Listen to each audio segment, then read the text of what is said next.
2019 నుంచి 24 మధ్యలో గత ప్రభుత్వం జియో 117 అని తీసుకొచ్చి తద్వారా ఏమైందంటే పిల్లలు ప్రభుత్వ పాఠశాలలు దూరం అవడం జరిగింది.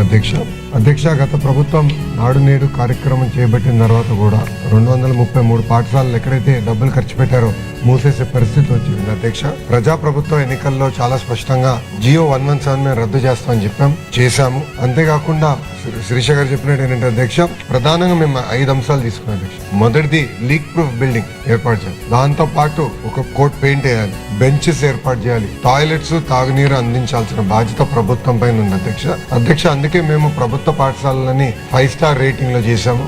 ఆంధ్ర రాష్ట్రంలో 5 స్టార్ రేటింగ్ ఉన్న పాఠశాల ఒకటి కూడా లేదు అధ్యక్ష. 40% పాఠశాలలు 1-2 స్టార్లు ఉన్నాయి అధ్యక్ష. సో మా లక్ష్యం ప్రజాప్రభుత్వ లక్ష్యం ఏంటంటే కంపల్సరీ అన్ని ప్రభుత్వ పాఠశాలలు మినిమం 3 to 4 స్టార్స్ తీసుకురావాలని లక్ష్యంతో మేము అందరం పనిచేస్తున్నాం అధ్యక్ష.